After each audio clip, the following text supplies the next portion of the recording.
د سپوږمۍ شاوخوا د انسانانو لومړی سفر ارټمیس 2 کله چې د ناسا د ارټمیس پروګرام خبرې کیږي نو د فضا د کشف یوې نوې دورې ته اشاره کیږي. د دې پروګرام لومړنۍ برخه چې ارټمیس 1 په نوم یادیږي تیر کال بشپړه شوه، خو اوس د فضایي اکتشاف یوه نوې لړۍ پیلیږي او دا ځل انسانان به سپوږمۍ ته ورسیږي، البته نه د هغې سطحې ته بلکې د هغې شاوخوا. دا سفر به د ناسا د 4 غوره فضایي مسافرو لخوا ترسره شي چې پکې د کاناډا یو فضایي افسر هم شامل دی. یوه جالبه خبره دا ده چې په دې سفر کې یعنی ارټمیس 2 ماموریت کې به د لومړي ځل لپاره یوه ښځه کریسټینا کوچ او یو تورپوستی فضایي افسر ویکټور ګلوور هم ګډون وکړي. دا یوازې یو وړوکی ګام نه دی بلکې د بشریت د پرمختګ په لور یوه ستره بیلګه ده. دا ماموریت که څه هم د سپوږمۍ سطحې ته نه ځي خو د هغې په شاوخوا به یوه بشپړه دوره طی کړي. د دې ماموریت اصلي موخه د ناسا اورین کپسول ازموینه ده. دا کپسول به د سپوږمۍ ترڅنګ پرواز کوي ترڅو ناسا د راتلونکي ارټمیس 3 ماموریت لپاره تیاری وکړي کوم چې پلان لري انسانان بیا د سپوږمۍ سطحې ته ښکته کړي. دې ماموریت سره به ناسا د خپل سپیس لانچ یا سیسټم SLS راکټ ازموینه هم وکړي. که ټول شیان سم سره ترسره شي دا ماموریت به د 2026 کال د فبرورۍ په شاوخوا کې پیل شي. دا به د 10 ورځو په اوږدو کې په فضا کې د پرواز یوه ځانګړې تجربه وي. دا پرواز نه یوازې د ناسا د تاریخ یوه نوې پاڼه ده بلکې سپوږمۍ ته د بشریت بیا ورګرځېدو په لور یو ډیر مهم ګام دی. کله چې عمله د سپوږمۍ د شاوخوا شاوخوا الوتنه کوي 3 ساعته وخت به یوازې د سپوږمۍ څارنې ته ځانګړی شي. دوی به ورته ځیر شي، انځورونه به واخلي او د هغې جیولوژي به وڅیړي. دا معلومات به د سپوږمۍ د سویلي قطب د راتلونکي ښکته کیدو د پلان او چمتووالي لپاره وکارول شي.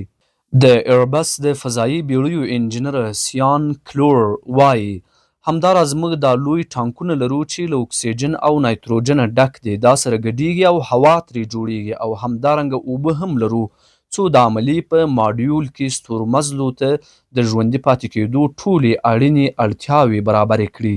د دې ماموریت هدف یوازې په فضا کې د سپوږمۍ شاوخوا ګرځېدل نه دی بلکې دا د انسانانو د فضا سفر لپاره د ژوند ملاتړ سیسټمونو ازموینه هم ده. د اورین کپسول د فضایي اړیکو سیسټم او د نوې فضایي ټکنالوژي ازموینې به د دې ماموریت یو مهم جز وي. دا هم د فضا په شرایطو کې د هغوی د ژوند او اړیکو بریالیتوب ازمويي. کله چې دا ماموریت بشپړ شي د ناسا راتلونکي هدفونه لا پراخ دي. دا د دې ماموریت د پراختیا یوه مهمه برخه ده چې د ارټمیس 3 ماموریت په وسیله سره به بشر د سپوږمۍ سطحې ته ښکته شي. همدارنګه دا ماموریت د مریخ د پلانونو لپاره د تیاری یوه مرحله ګڼل کیږي. دا یوازې د سپوږمۍ نه بلکې د انسانانو د فضایي سفرونو په راتلونکي کې د یوې نوې دورې پیل دی.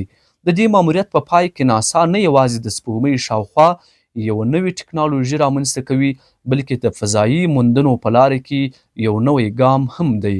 دا ماموریت د یوې پراخې پراختیا لړۍ لومړی ګام دی چې په نهایت کې به د بشریت لپاره د فضا پر لور یوه نوې نړۍ پرانیزي. په دې توګه ارټمیس 2 د فضایي اکتشافاتو لپاره یو ستر نوی فصل دی. که څه هم دا یوازې د سپوږمۍ شاوخوا پرواز کوي خو دا د انسانانو د فضا سفر لپاره د یوه نوي فصل د پیل نښه ده. دا به له هغه وخت وروسته د سپوږمۍ لومړنی انساني ماموریت وي چې د اپولو 11 ماموریت د 1972 کال په ډسمبر کې د سپوږمۍ پر سطحه کوز شوی و. ناسا ویلي دا ماموریت ښایي خپل ستورمزلې د فضا هغې برخې ته ورسوي چې تر اوسه انسان وررسېدلی نه دی. د ارټمیس 2 ماموریت پلان نه لري چې پر سپوږمۍ ښکته شي بلکې موخه یې دا ده چې د راتلونکي سپوږمیز ښکته کیدلو لپاره لاره هواره کړي. دا ښکته کیدل به د ارټمیس 3 ماموریت لخوا ترسره شي. کریسټینا کوچ ویل د توغندي لیدل ورته یو نه هیریدونکی او حیرانونکی احساس و. د هغې په خبره ستورمزلې د توغولو په ورځ تر ټولو ارام خلک وي. زما په اند دا ځکه وي چې موږ خپل ماموریت ته بشپړ چمتو یو. هغه دنده چې د ترسره کولو لپاره یې راغلي یو او کلونه مو ورته تمرین کړی دی.